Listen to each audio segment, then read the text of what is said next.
Punjab assembly में मुक़द्दस हस्तियों की शान में गुस्ताखी रोकने का बिल मंजूर। पंजाब असम्बली ने मुक़द्दस हस्तियों की शान में गुस्ताखी रोकने के लिए बिल मंजूर कर लिया। पंजाब बुक बोर्ड को पाबंद किया गया है कि वो इस्लामी कुतुब की इशाअत से कबल मुत्तहिदा उलमा बोर्ड से मंजूरी लेगा।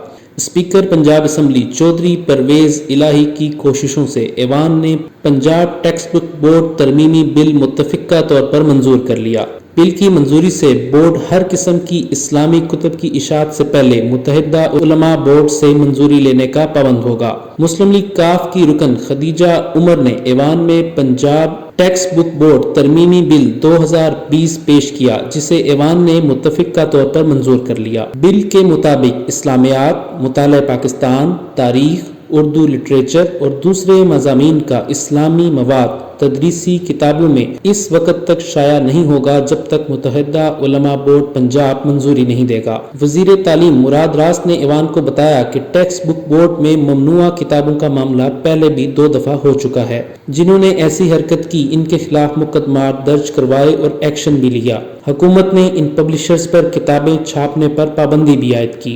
तमाम मामलात को देखने के लिए महकमे में 30 कमेटियां बनाई हैं और तमाम इशाअत किताबों की छानबीन करती है। हमने इस मामले के लिए कंट्रोल रूम भी कायम किया है।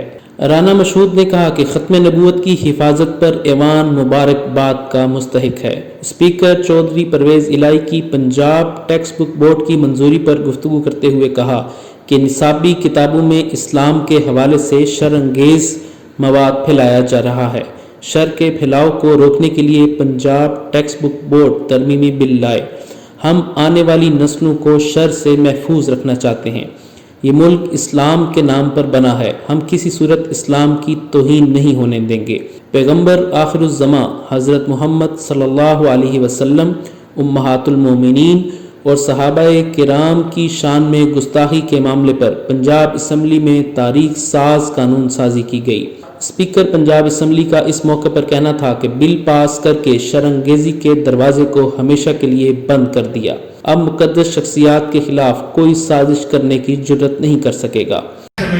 ये इस्लाम की तौहीन तो है ही, और बल्कि जो हम खुद भी पढ़ते रहे हैं स्कूलों में, मैं भी पढ़ता रहा हूँ, सरकारी स्कूलों में पढ़ता रहा हूँ, वहाँ मैंने खुद पढ़ा है। आज मैं किताबें मंगा के देखता हूँ, वो नहीं है वहाँ पे। तो हम अपनी जो कौम तैयार कर रहे हैं, आइंदा जो नस्लें तैयार कर रहे हैं, वो इस शर से हमने उनको महफूज रखना है जो ये फैलाया जा रहा है।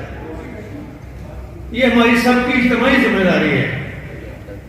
और ये मैं आप सबको बार-बार पेश करता हूँ कि आपने पिछले दिनों जो कानून साजी की है और जो आपने करारदादें दी हैं, कौम के लिए, पाकिस्तान के लिए ना सिर्फ अहम है बल्कि हमारे ईमान का हिस्सा है, हमारे दीन का हिस्सा है। उसके बगैर हम मुसलमान भी मुकम्मल। Mrs Khadija Umar move the motion for curriculum and textbook board amendment bill 2020। हमने कानून साजी किया, इसकी बुनियाद लॉ मिनिस्टर ने रखी थी जनाब स्पीकर के हुक्म पर। जो कमेटी बनी थी, जिस कमेटी की रिपोर्ट पर आज लेजिस्लेशन हुई है, उस कमेटी का कन्वीनर मैं था। आप वहां पर मौजूद भी नहीं थे। इसलिए अगर मैं समझता हूँ कि जैसा स्पीकर साहब फरमा रहे हैं कि हर मुसलमान के ईमान का हिस्सा है कि वो हुजूर नबी पाक की ज़ात और उनकी हुर्मत का पहरा दे, मैं समझता हूँ उस पर इस किस्म की इख्तिलाफी बातें करके उसको कंफ्यूज मत करें कि खत्म नबूवत हमारे ईमान का हिस्सा है, और अगर हमारा इस पर ईमान नहीं है तो हम मुसलमान कहलाने के लायक। मैं दुआ के तौर पर यह कहूंगा, मोहतरम स्पीकर, आज जमीन पर रेत के जितने जर्रे हैं उनकी तादाद से ज्यादा इस हाउस को रात को खराज तहसीन है जिन्होंने रहमतुल्लिल आलमीन नबी की पहरेदारी के लिए आज अपना हक अदा कर दिया है। स्पीकर साहब आपको जाता है और इस हाउस को जाता है, और तारीख याद रखेगी हम सबको, और इंशाअल्लाह ताला हमें तारीख अच्छे लफ्जों में याद रखेगी। स्पीकर साहब, मैं आखिर में आपको फिर खराज तहसीन पेश करता हूँ कि जो कदम आपने उठाया है, मैं समझता हूँ आपकी निजात के लिए ये काफी होगा।